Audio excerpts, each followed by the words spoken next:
Right. No one else is joining. So I'm Gemma Monk-Hartley, for those of you that don't know who I am, and I'm from Herefordshire Green Networks Building Sense Group. We're an initiative that started up in 2020, and it was to bring together people, information, and professional expertise to help with the challenge of making your homes more comfortable year-round in the face of high heating bills and cutting carbon emissions. Since 2022, we've been partnering with local charity Marches Energy Agency on the Future Ready Homes programme, which promotes and supports good practice retrofit of homes across the Marches area, which is Shropshire, Telford and Wrekin, and Herefordshire. Is doing this through webinar series like this, retrofit advice, events, green open homes in person and again online as we're here today, and also the Future Ready Homes directory of local recommended retrofit professionals and installers. So today we are very fortunate to have Claire Jenkins join us. Claire has actually opened her home in the past, not the home that she's going to be talking about today, but the one that she lives in. And she's opened for a few years, but this year she's going to be talking to us about a project she's only really just completed. So it's hot off the press. And it's the retrofit of her 1950s cavity walled home. Yeah, so Claire, I'm going to stop sharing and hand over to you. Hello, thank you very much, Gemma, and hello to everybody. So as Gemma said, it was a building project. It was our first building project, which is the house that you can see behind you. It's looking rather good, so I'm just going to show you a bit more of it with the sunshine pouring in, and it's actually so warm where I'm sitting that I've got the door open so that to get the fresh air. So that brought us to Hereford 10 years ago, and it's a passive house known as the Fish Factory. And so after 7 years living in it, enjoying all the advantages of a passive house and of being in lovely Hereford, we found out that the house next door to us was due to be sold, and we felt that we were maybe ready for another project. We thought that we sort of knew what we were doing after the first build and the various extensions and improvements we've done in the past. Wasn't altogether the case. Retrofit and new build turn out to be really quite different. Anticipating the costs was a particular problem, and it came in a long way over budget. And also reminded us that the demands of time and money, managing the builders, the emotional wear and tear of the whole thing was quite substantial. So though I definitely recommend doing it if you've got the position to be able to, don't take it too lightly. It was still a lot of work. So the house that we have now finished retrofitting is called Leylines. It was named by its previous owner, Alfred Watkins' son, so we don't know if it's actually on a ley line or not, but could be. And it's a 50s detached house. It's got a separate living room, kitchen and dining room, 3 bedrooms, 2 little rooms in a single-story extension, a garage and a carport. And it was brick built with a cavity right from the start, but unfilled to start with, and filled in the interim by the previous owners, who were actually, considering the time, they were really quite aware of the need for improving the energy performance, and they put in double glazing, which I'm sure it didn't have to start with, and cavity fill in the original main house, and then the little extension was built with some cavity fill, but solid cavity fill, which still leaves a bit of a cavity. So it had, by now the double glazing was pretty aged and beginning to fail. It has a solid concrete base, which was our main concern because that's a big heat sink.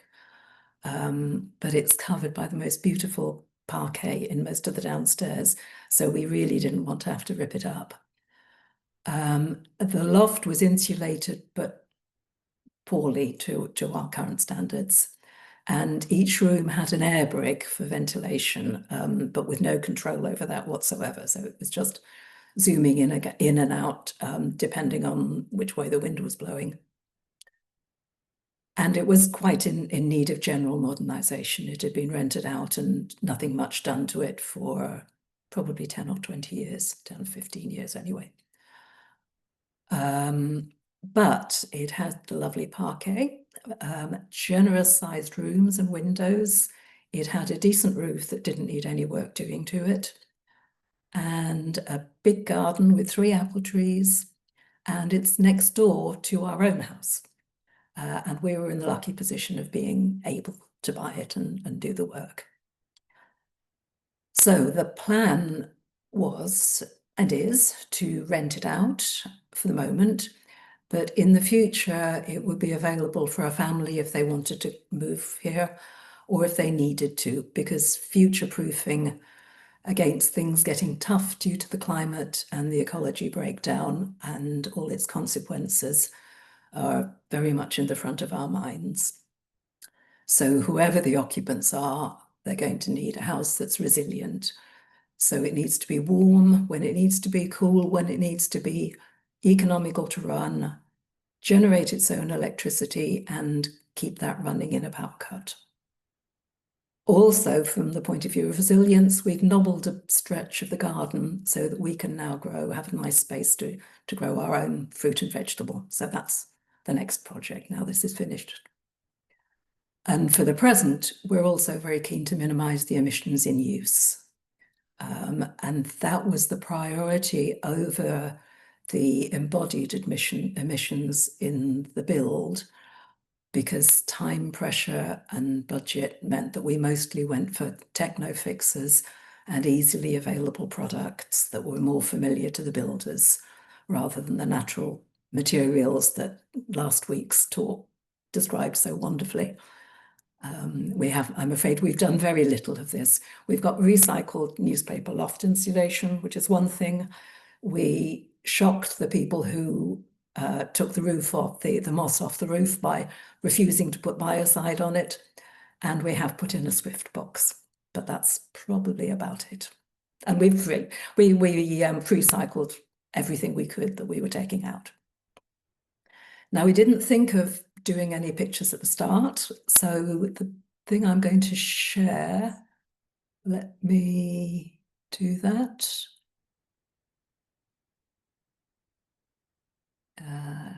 Here we are, I hope. Right, is that right, Gemma? Yeah. Yeah, good. So this is, oh, let me just, sorry, something's come out of the way of that. I can't see my own pictures now. Oh, well, I can see it, part of it. So this is a Google Maps screenshot of the house. Let's just try and do this actually, because it is going to be really hard. But I can't see what I'm doing. That's better. So this is the house. You can see its orientation. This is our current house. So this is where I am at the moment. It has very few windows on the northerly side and nice big ones on the southern side, including this bay window. So that's good orientation for the start for getting the warmth in winter and not losing in winter and not losing too much from the northern windows in the winter. And it gets light and warmth from this lovely big bay and the others. It's also got this big west-southwest slope for solar panels, and we've also put a couple on the southeast, south-southeast facing here. At the moment, you can see, well, when this was taken, you could see that there was a chimney, and we've one of the first things we did was take that out, both so that we could get more solar panels, and because it was a thermal bridge that was easily losing heat through the brickwork that went straight from the inside to the outside. So to talk about the first thing that we did really was the roof. So it was cleaning the moss off, getting the chimney taken down, and the solar panels put on, and a battery. We've got 18 solar panels with solar edge optimizers, which means that when they're in shadow, which is what happens like for the ones here, they're shadowed by the house. These work so that that doesn't stop any of the other chain from working. With some basic systems, if one bit gets a bit of shadow, then a number of panels get knocked out and don't really work for some reason. So we've got 7.38 kilowatt hours peak altogether, which is about twice as much as the general 3.6 that a lot of houses can fit on. There's also a 10 kilowatt hour battery with a backup interface, which means that it'll keep generating during a power cut. And a lot of systems that don't have that, you can't use the battery during a power cut and you can't generate, because if it did, then it might electrocute somebody who is trying to fix the system further down in the grid. And so this protects anybody working, cuts it off from the grid temporarily so that it protects anyone working on it, but you can still use everything.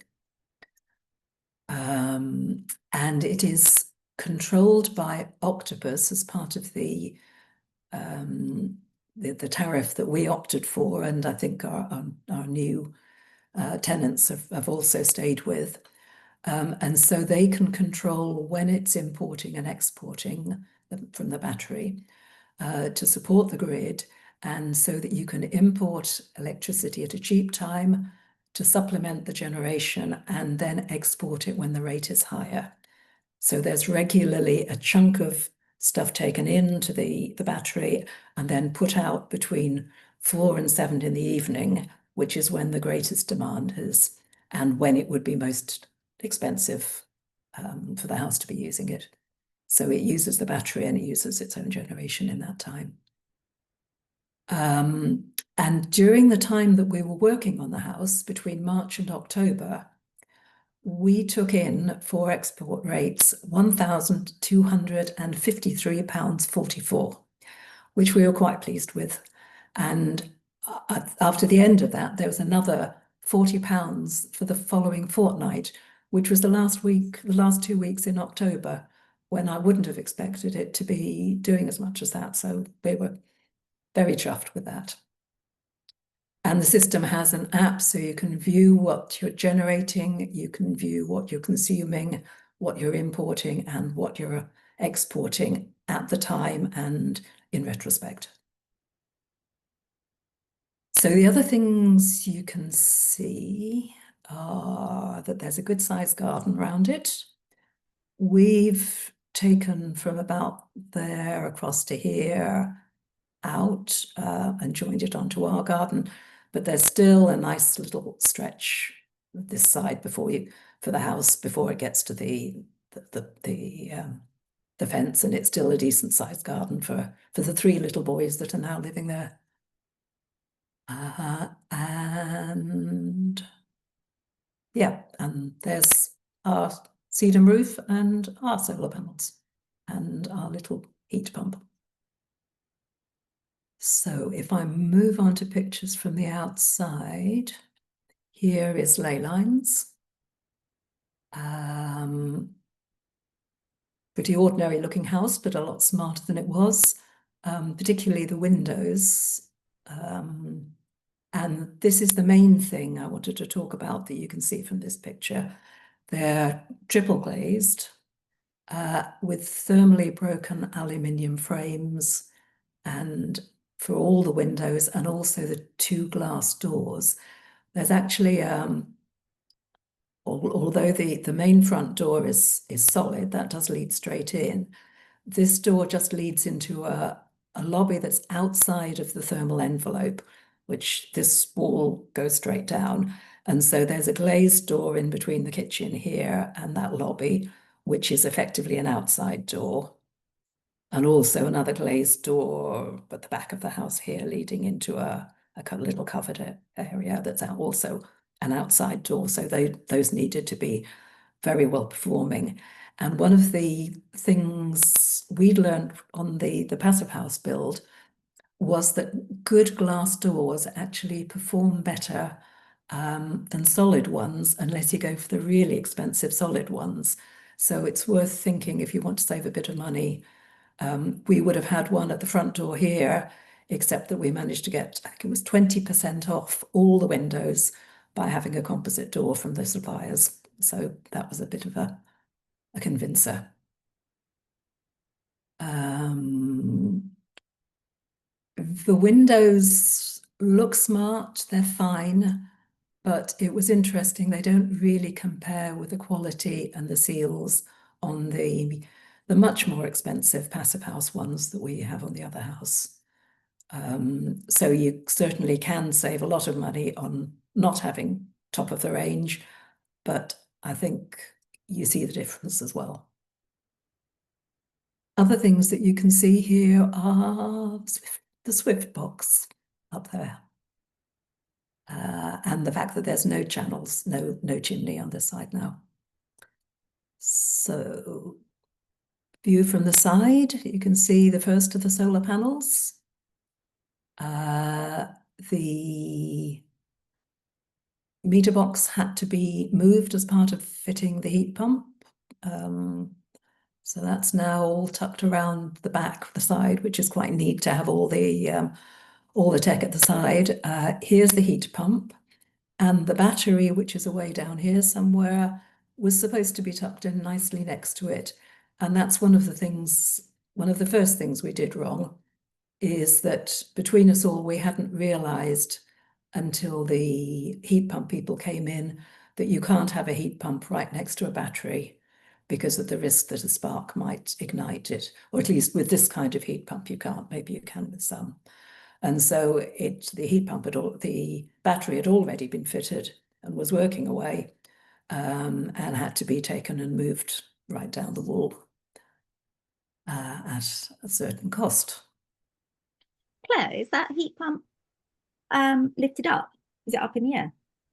Yes, they just opted to support it on the wall rather than having it sat on the ground, because it wasn't very even underground where it was, and so it just became the easiest way to do it. It seems fine. Saved us having to, do because they have to be really level. So if you're putting a special hard standing in it, you have to get it right. Yeah, absolutely. Yeah. And it's good for airflow, presumably, as well, being up in the air, because they like having decent amounts of airflow around them. Yeah, guess so. So here's the view from the garden with all the nice big windows, the bay window, and no chimney, and lots of solar panels.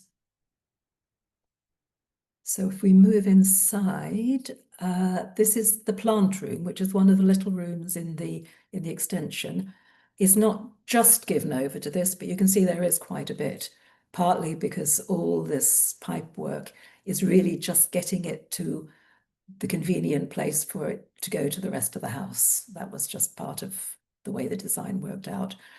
But there are a lot of coat hooks, and I think it's going to be a coat and shoe space as well, and there'd be room for a bench or something. You can use it a bit. So what you can see is the heat pump pipes coming in here, the pressure vessels, 3 of them, and this hot water cylinder, which is quite a good size and well insulated. Although if you touch it, it does still feel warm, so it must be giving some heat out. And all these comms bits for the app and a remote thermostatic control unit, so you can put that wherever it makes sense in the house. We've got it in the the kitchen dining room. And one of the advantages of this system over the one that we've got is that you can see what it's doing beautifully on the app. So you can tell how much energy every day is going into the heating, how much it's generating from that. So most of the time it's been doing around generating about 4 times as much energy, putting out 4 times as much energy as it's taking in, since in the 1 week it's been in full use with people actually living in the house. And it tells you the humidity in the house as well, which is quite useful in telling if the ventilation is doing what it's supposed to be doing. So it's a 5 kilowatt heat pump. The radiators were replaced with double ones because of the flow temperature being much lower than a conventional heat boiler gives you. And there's a heat curve in the controls, so that the flow temperature varies with the temperature outside, and also I think with the temperature you're aiming at inside. So it will work harder if it has more to do at a cost to the efficiency. So we were advised that by the installers to at least start out keeping it a constant temperature day and night, that would be the most efficient way of running it. And then the tenants are welcome to play around and see if that works, or if they can prefer working it a different way. So from here, this is what's now a knocked through kitchen dining room. So this is the dining room part of it. And as well as the lovely parquet, it's to show you these inlet units. There's one here and one somewhere over here that I can't see. And they are constantly allowing a little bit of fresh air in, but humidity controlled. So they're nearly shut when the room is unoccupied, but when there are people in, they are gently opening up. Is the theory, and this is all very new to us, and it's a relatively recently popular system, I think, by a company called Airco. And it consists of these inlets.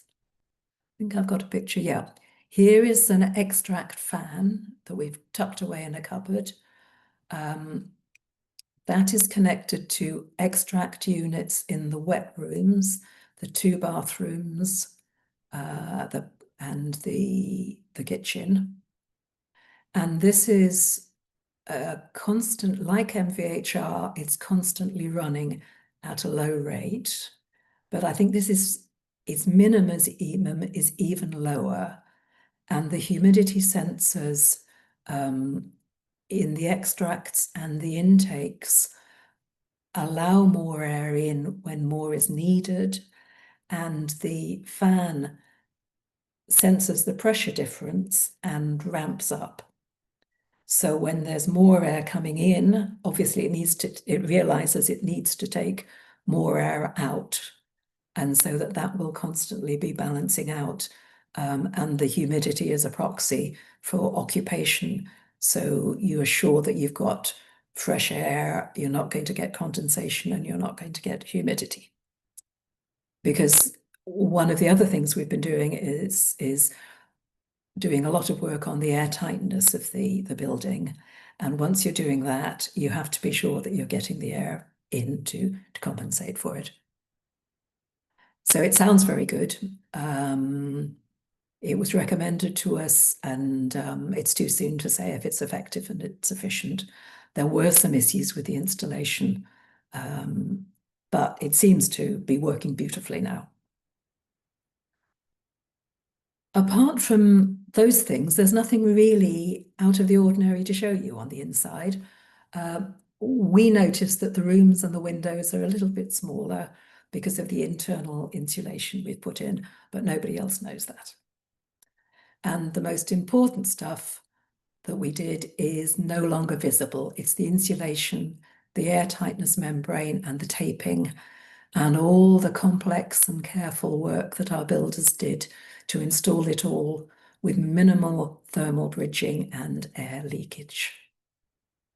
And so to move on, I'm going to talk about the work that we did and how that all went. So we bought the house almost exactly a year ago. The first work, as I said, was the roof and the solar panels. And then the next, because we knew that we wanted to do that, so we were all teed up for it. Then to make a plan for the rest. And the first step of that was a retrofit assessment from Gervais Manguala, who's done talks with the Future Ready Homes before. And that was over £1,000, but it was very well spent. And so he came and did a visit, I think, beginning of December last year, with a heat camera and did an air test. And that was followed by lots of discussions and recommendations in a report. The airtightness was actually surprisingly good. Its current airtightness was 4 meters cubed per meter squared hours.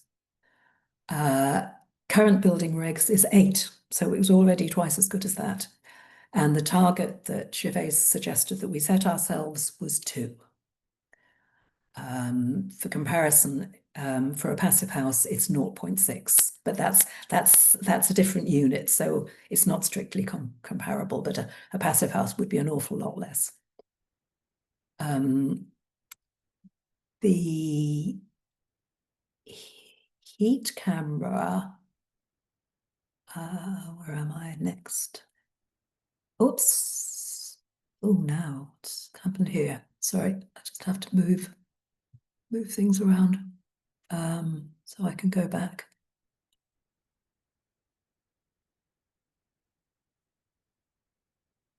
So this is the corner of one of the bedrooms upstairs.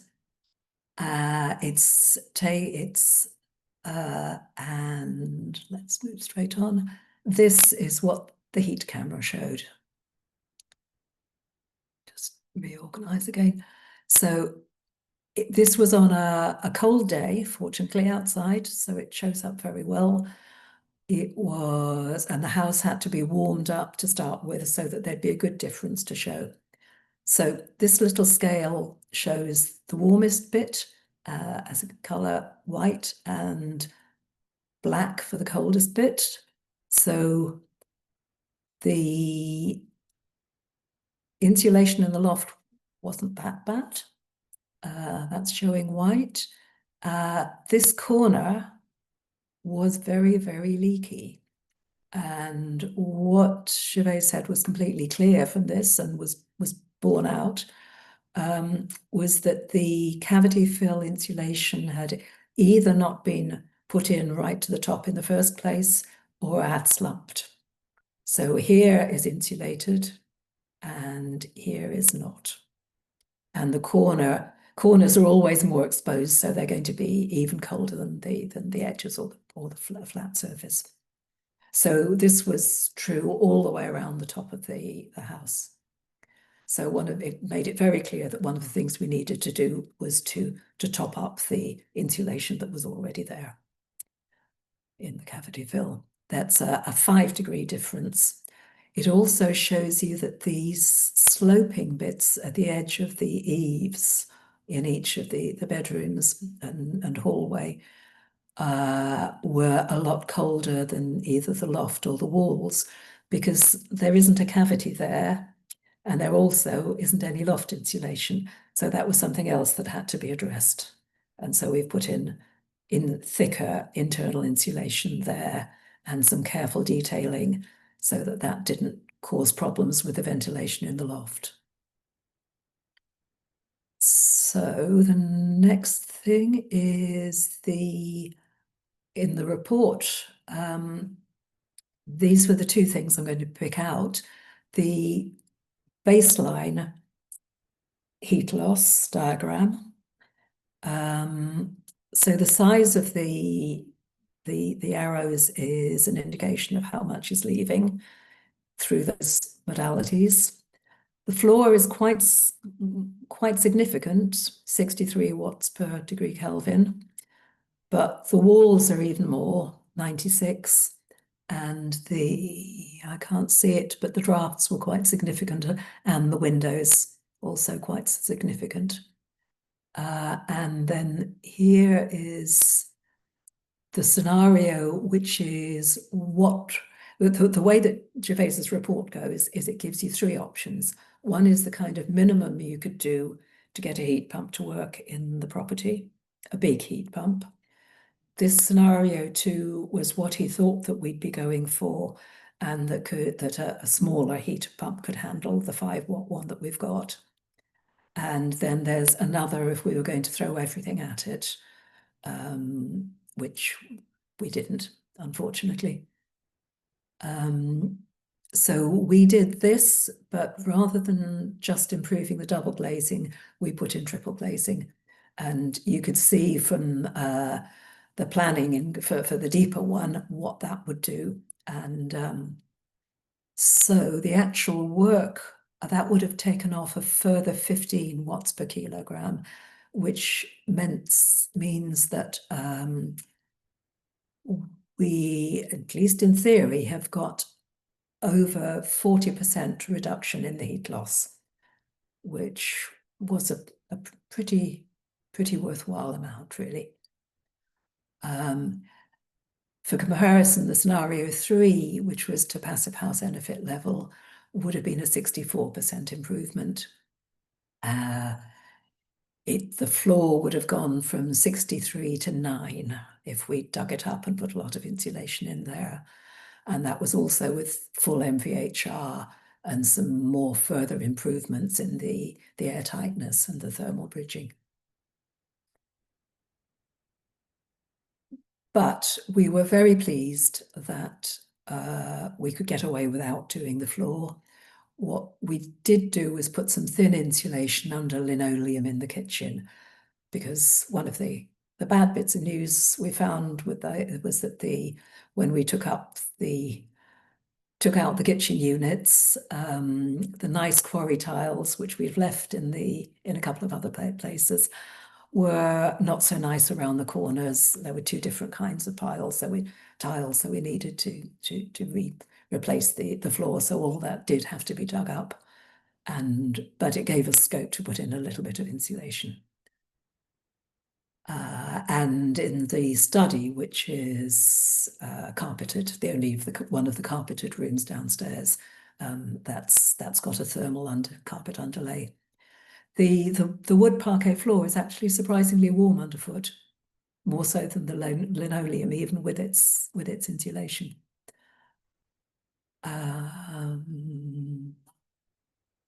So there wasn't anything to show with the floor because we didn't have to do it really. But the walls, this is what we did do. We topped up the cavity fill, so a lot more little holes were dug in the outside walls, drilled in the outside walls, and the little polystyrene granules pumped in to take it right up well above the eaves in the gable ends as well. And around the windows, where the windows by that time had already been replaced, where it was empty, you could see that it had slumped around that as well. So they took particular care to top it up all around the windows. So hopefully a heat camera would show very different results. You can see here that the window reveals, this is the bay window, hadn't been done at this point. They have in the end, but you can just about see, I think, the depth of insulation. It isn't very deep, so it wasn't taking an awful lot of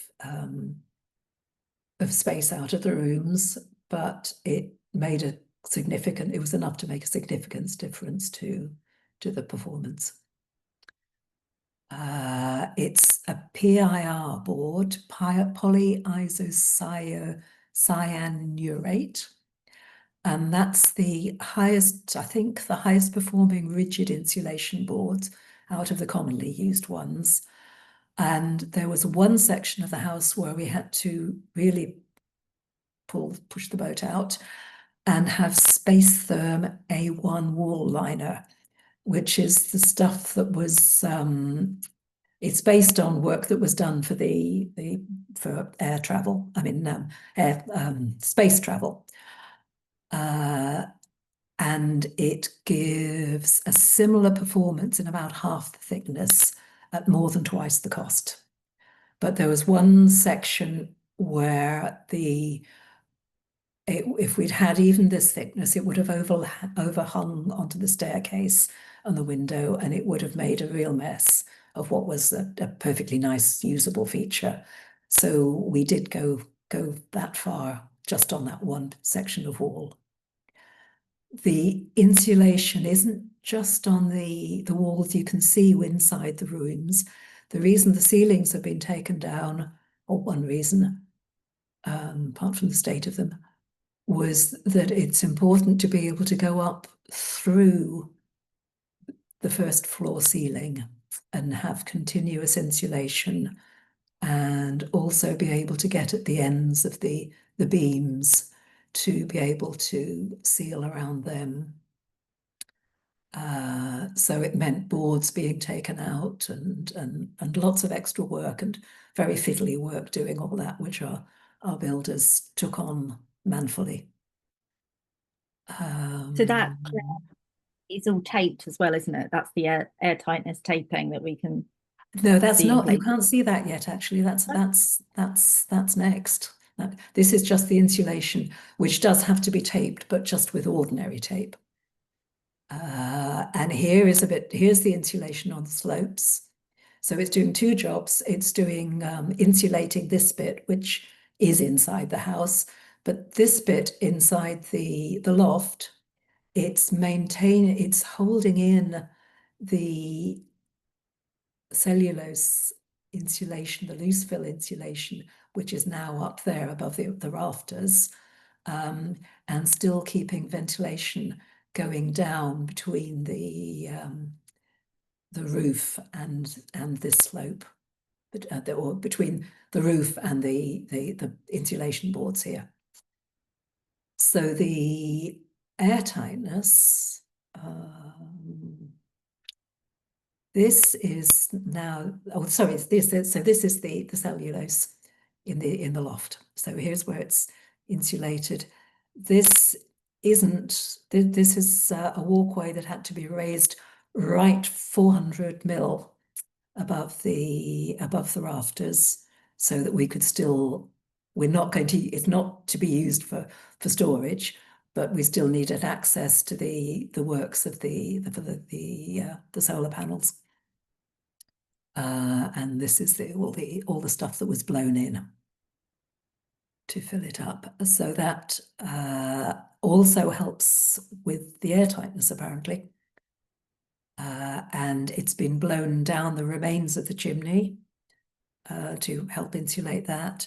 And here's the loft hatch that also had to be extra insulated and sealed. So next thing is to address all the uncontrolled drafts. So this Intello membrane is clever stuff that was put on top of the insulation that you've just seen, held in place by these battens, which are also forming a service void. So you can see there's a radiator going in here. These are the pipes coming down for the radiator, because with the concrete floor, you couldn't put radiator pipes under the floor. And all the wiring is coming down in there as well, and then plasterboard goes on top of it. Because we had to be really careful ourselves to not puncture this expensive new membrane, there is wood put here for where the breakfast bar was going to be attached to the wall. And here where the big radiator was going to be attached to the wall, and also on each side of the windows for where we were going to have curtain rods. So that everything had to be thought about in advance at this stage. And here where things are being screwed or nailed in, each screw hole was being filled. So they weren't, and then pulled tight. So it wasn't all punctured by the fact that things were being put on top of it. The other part of all well, about the membrane, it's also vapor. It's airtight but vapor permeable. And the intelligent bit is that it varies its permeability according to the need. So when it's humid inside, it lets it get out. When it's humid outside, for example, if there were penetration through the brickwork and that was getting damp, then it would allow that to evaporate into the warmth of the house. So it's a way of protecting against getting any condensation inside the layers of the walls, as well as condensation on the outside. And so no mold. So as well as the membrane, all the special air tightness taping, about 5 different kinds of tape for different purposes, with different configurations of how they stuck, and grommets. I think we've got, yeah, where anything has to penetrate, you have to avoid penetrating the membrane as far as possible, but where things do have to go through it, like lots of wiring, particularly because our electrician didn't really get the air tightness in advance, and so I think he understands it a bit more now, but it was planned. He did it basically, so we were going to have to do quite a lot of in and out that we would rather not have. And so this is a sort of stretchy rubber stuff with holes in. So you put that in place, puncture little holes, and then pull the cables through them, and then seal it all up with more airtightness tape. And I became an expert on this because that was my personal little job. And that had to go around all the cables and the pipes and the ventilation ducts, because some of the ventilation just from so that you didn't have to have false ceilings or exposed ducts, it had to go up into the loft through the insulation there, and out again. So, oh, this might be my last picture. We'll be relieved to know. I was wondering where the next one was. So, once all this was done, but still exposed so that we could still fix things, we had a second air test done, which included finding and fixing lots of leaks, actually at the time. So by the end of a long session with Gervais and his machines, we had improved it significantly from how it was showing up when he first arrived and set it up. The worst of the things we hadn't fixed at that point, except temporarily, was that one of the windows hadn't been fitted properly. They'd done something silly with the hinge, and it was letting an enormous gap through. And the reason we realized that was Gervais was wondering, well, why can you hear the traffic in this room and not in the others? And it wasn't actually the traffic, it was the air rushing out. So we temporarily taped all over that so that we could get the maximum score that it was going to get once it had been fixed. And it came to 1.94. So we beat our target just. But it may well have improved further because there were some things that couldn't be fixed on the day. And so we had to go and do a bit more taping and squirt the wonderful magic airtight foam into various places, and that will have helped a bit. So after that, there was lots of regular building work, but it was all part of this because it was the making good for the stuff that we had done. And a note on the cost of all that is that everything that is done as a package by one builder at one time that is insulating and air tightening and making good after it is exempt from VAT.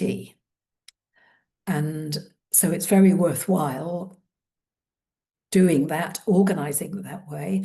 So although we had the same builders doing the rest of the work, they gave us separate price packages for everything that was counted as non-VAT. And so it was doing the work and all the making good that was only needed because we'd done the work, and all the other things that we were doing to make it a nicer house to live in.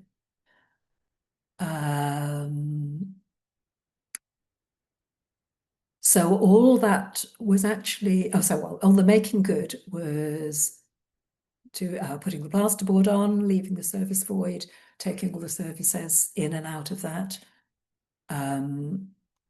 We'd completely replumbed and rewired it, and so that was all being done in parallel as well. Replacing the ceilings, the first floor margins where the boards had been taken out, the windowsills had all been taken out, new skirting board all around. And then all the stuff that was just refurb, so the rewiring, the replumbing, knocking through between the kitchen and the dining room, which makes a lovely space that goes right from the back of the house through to the front, very light and much more how people like to live these days. New kitchen, new bathroom, new shower room, parquet being sanded down and refinished, carpets and decorating. And cost ballpark figure just for the retrofit related work, because it was separated out, was about £140,000, which was quite a bit more than we thought it was going to be. But fortunately we could do it, and the consequence was that the first people to view it for renting loved it, agreed an asking rent of £1,900, which is more than we thought we were going to get. I mean, it's a very nice part of Hereford to live in, but it's still at the topper end of what 3 bedrooms would be there, and the 3rd bedroom isn't that big. And they started moving in 10 days later. So the void of not getting rent and not having work done was actually very short. So we're very thankful for all that. So now they've been living there, fully moved in, family, and sleeping there for a week. So looking at what's been happening in that time, we've got a bit of a snapshot. Who knows what will happen later in the winter and everything. But so during that last week, it's generated, we reckon, about £11 worth of electricity. It's because of its taking in cheap and buying cheap and selling dear, it's every week going to export £4 worth of electricity that it's just taken in. So that's £4 gained. And the consumption was about £30 worth. So we reckon that with the generation and that battery taking in and pumping out again, that's covering half of the consumption. Even in November, when there's not that much generation. And the heat pump was running at around 5 efficiency for that week, and using about £14 in the week. So less than half of the total consumption was going in heating and hot water. So that was very encouraging, and we're very pleased to have done the work for both the family that are happily living there and for the environment, and for you lot to learn about it. So yes, thanks for listening. Thank you very much. Really interesting. I was really fascinated with this one because we often get people coming to us and saying, I've got an old farmhouse and it's really drafty and cold. What can I do? Um we don't so often have people saying, I live in a cavity walled home, and what improvements can I make? And I think because they're not too bad, we think they're good enough. But as you're showing here, there is so much more that you can do. And I was really stunned. A 5 kilowatt heat pump, that's tiny. That's a really small heat pump for a 3 bedroom home. Yes, it's kind of expected if you're doing a new build passive house, that sort of thing. But yeah, that is small. So it really does show the improvements that you've made there. And I just wanted to pick up on a few things actually that jumped out, like taking the chimney down. Again, really useful thing to do. And we will always tell people that particularly if you're not so fussed about using your wood burners, take them down. They're a real big area of loss. And if you can take them down, that is well worth doing. If you can take them out entirely, you can get some extra space back in the rooms downstairs as well. But if you can at least take them down, that costs indeed. Yeah, and putting the solar panels on, really good.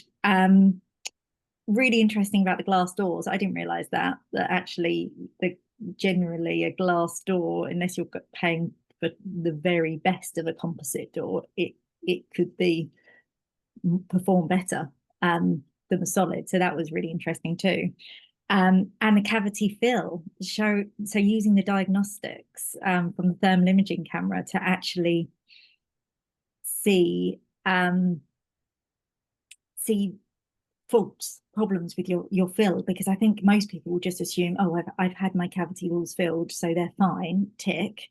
But actually it's not as simple as that, and they could have failed. There could be gaps, there could be slumps, there could be any number of things that are having a really big impact. Yeah, so that was really interesting.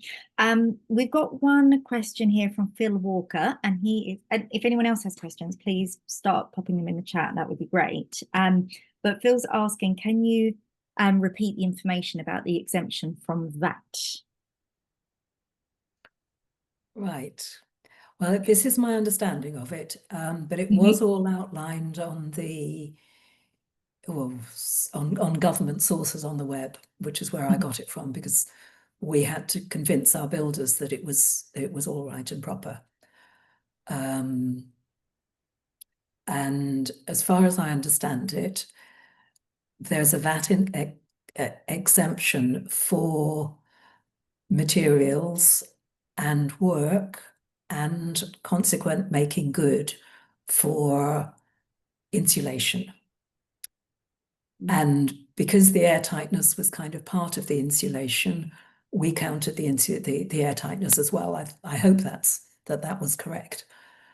But it's the complicated thing is it having to be part of the same package and the same people doing it.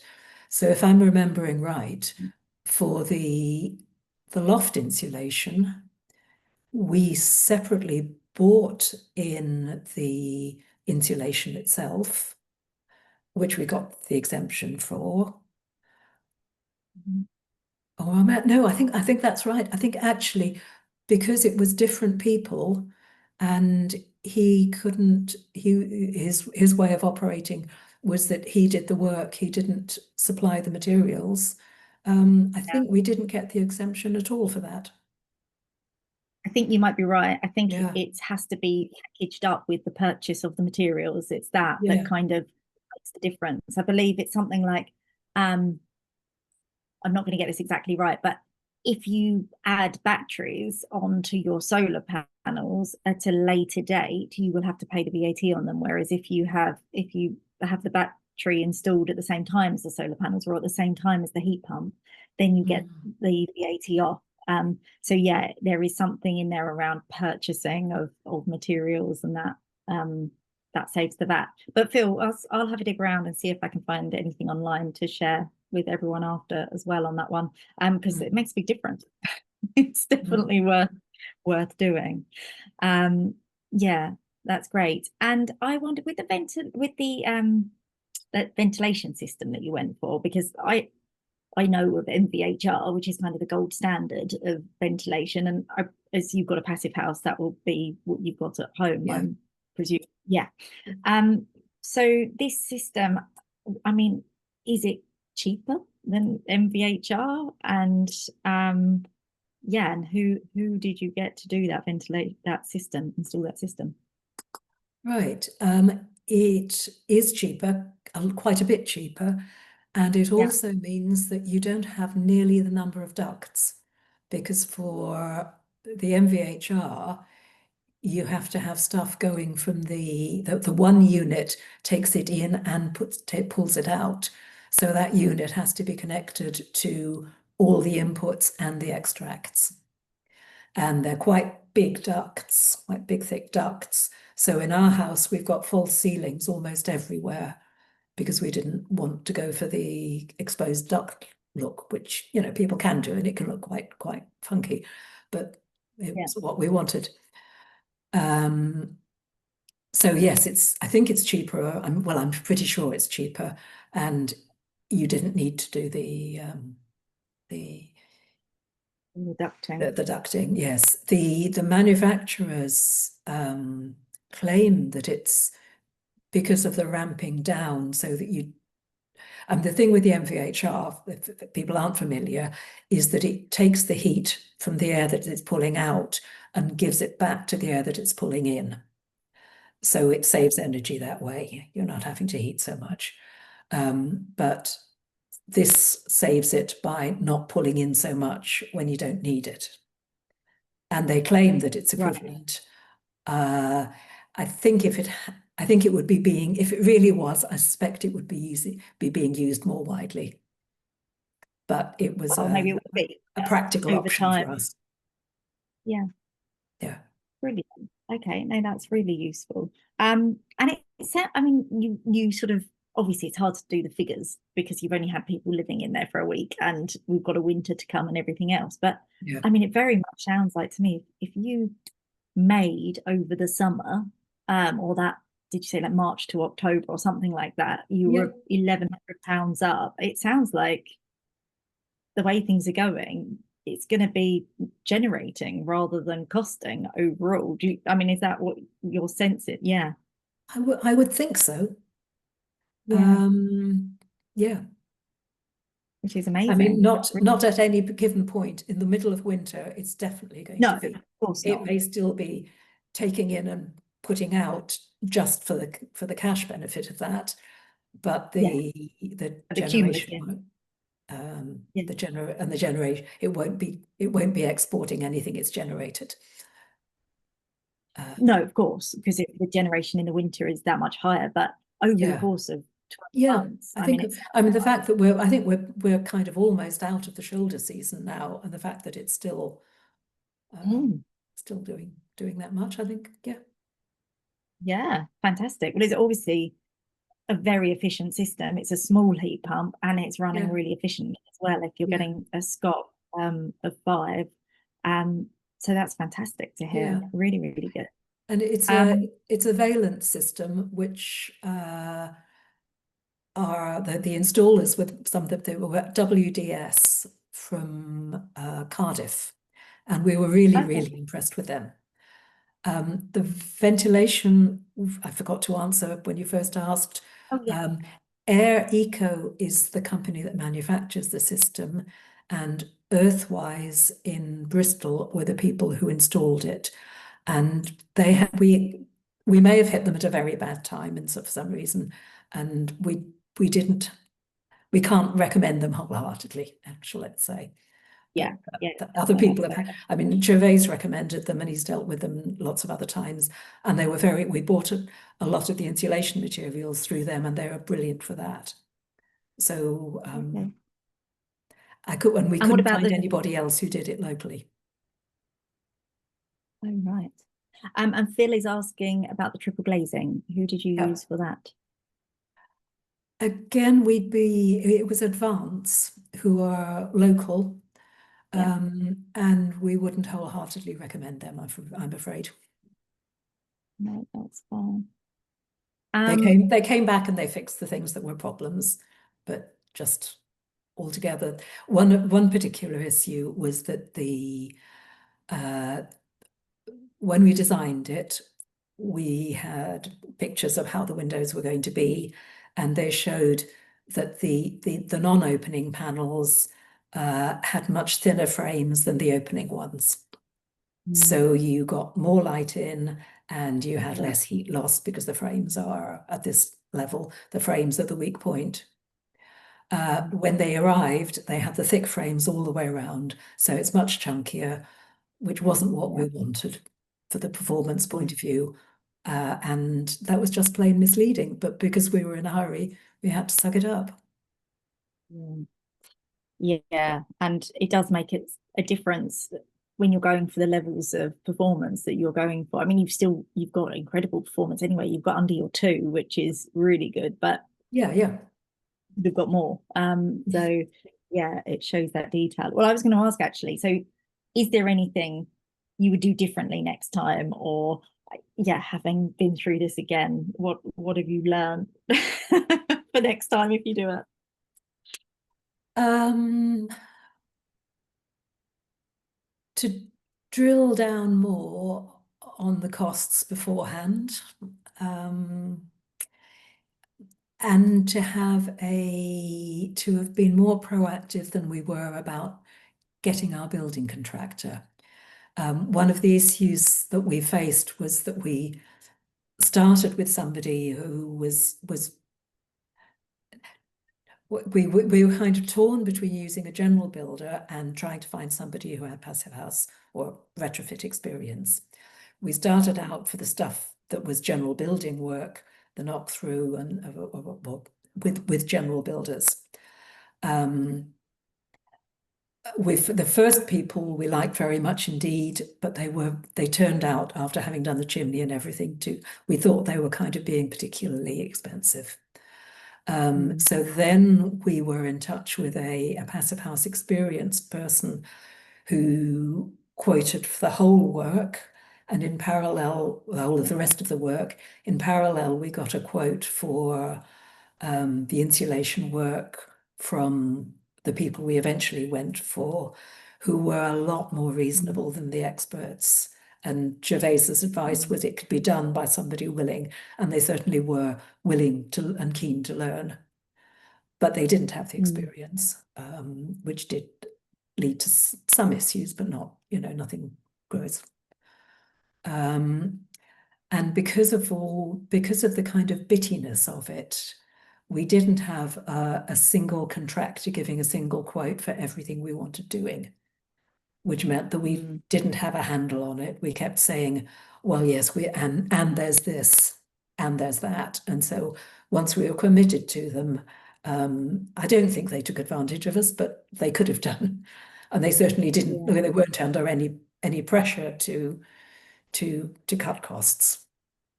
We also yeah, ended up yeah, with 3 different people being involved in the heating, plumbing, heating and plumbing. We had the people who were supplying the heat pump, who did some of the connections. We had the first people who took out the old boiler for us and stripped out the old stuff and put in the new stuff, the radiators, and then we had somebody else through the main building firm who did the plumbing for the new bathrooms. And none of them, they did their best talking to each other and communicating, but it wasn't so easy. So pulling it all together with one contractor, which was what we did with our own build. There were yeah, cost, not to say there weren't cost overruns on that, there were, but because you always have things like structural engineers are separate, and when the structural engineer or the architect make a mistake, you can't blame the mm, builders for having to make up for that. yeah. So it's always bitty, but this was exceptionally bitty. Yeah, I think you make a really good point there. We did a webinar a little while ago on sort of working with contractors and how to get the best from them, and Yeah. particularly when you're working on retrofit. And that did come through quite strongly there. Like it's so much easier if you can have a single point of contact, and like you say, to get your arms around that budget a bit better early on, because you can make some guesses, but until you start getting those quotes in, you don't really know. And having a package of works that someone is quoting against is a good idea, especially for trying to get competitive quotes. But also, really interesting point, as Gervais said to you, that idea of you can work with a general builder if they understand it. And again, we spoke about this. It's having that vision, someone who's really clear. What are we trying to achieve here? What does airtightness mean? What is this level, this standard that we're going for? And make that crystal clear. And someone to actually get that, not just pay lip service to it, because that is the difference between getting a really good outcome and what you're looking for and not. And you can very easily not. If people don't get that airtightness element, I mean, you are fighting a losing battle. You're just not going to achieve what you want to achieve. So, yeah, really important. And I think also having the likes of someone like Gervais as part of your team. Yes, and he was very, very helpful along through the build as well as the initial work. Yeah, exactly. To give that advice, to be able to talk professional to professional with the builders, and help give them a helping hand along the way. I think things like that, unless you've got the experience yourself, having gone through it before, and even then you're still a layperson trying to do it, I think getting someone who's experienced and has done it on your side, who can help have those conversations, is really, really valuable. Or like us to some extent, Future Ready Homes, where we can. So yeah, interesting. Dave Smith has asked, ventilation system, does that negate the need for trickle vents? Yes. We chose, because the house already had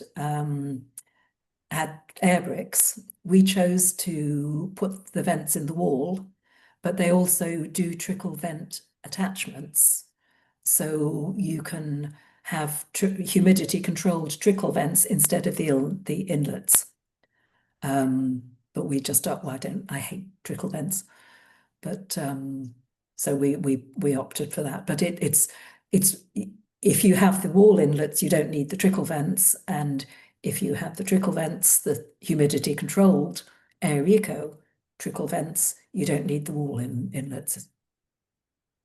Right, excellent.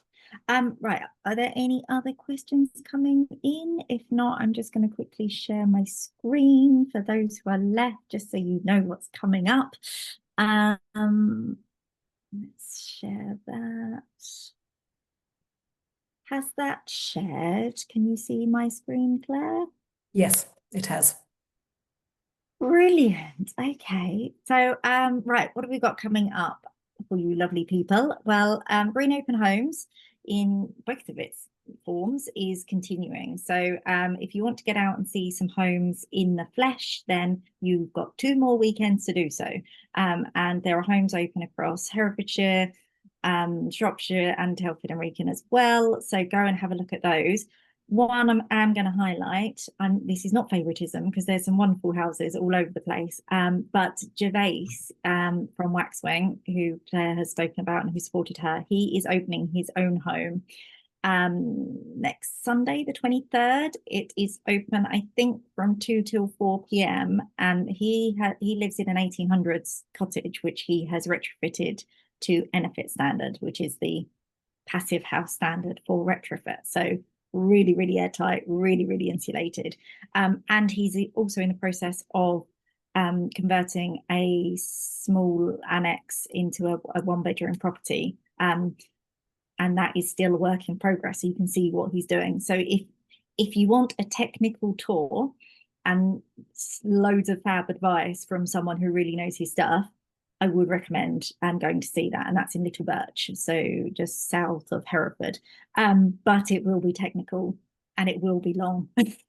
you will you'll want to take notes because yeah, there'll be a lot to go through. But there are also plenty of just normal homeowners out there that are opening their homes as well. In terms of online, if you want to come back and spend some more time with me and everyone else on a Monday, we've got next Monday, retrofit or start from scratch. So this is Annabelle, and she has recently had a passive house built, but she has also even more recently. So she, as soon as that was done, they went straight on to retrofitting a barn. That's on their property as well. So she has some very recent and live experience of kind of contrasting those two experiences. So that should be interesting. And then the 1st of December, which I still haven't got on the website yet, but I will shortly on Eventbrite, we have got the lovely Border Oak joining us. They produce timber frame houses and extensions, and they're going to talk through some of their projects that they're doing. And they've actually also got, just over the border into Powys, they're opening up a site of 3 homes that they've recently built that you can go and have a look around. I think that's on the 30th, 29th or 30th. So yeah, we've got them online and in person. If you live in Herefordshire, we do have some retrofit support packages available, and that means you get Gervais. He comes out and he will survey your property, do an airtightness test, do the thermal imaging, advise you on what is most appropriate for your budget, your wants, how to get a heat pump in, and it costs you very little to run, like Claire's does. So yeah, please do apply for that if you're interested. It's on a pay what you choose basis. So sorry, Claire, you paid full price, but for that is available on pay what you choose. So you could choose to pay nothing. We do suggest £100 plus VAT, or a bit more if you're feeling generous. But that is there. And then we've also got this tech panel. So yeah, kind of much like Claire said, with Gervais being on hand to advise the builders and give them some extra support, we can do that for you.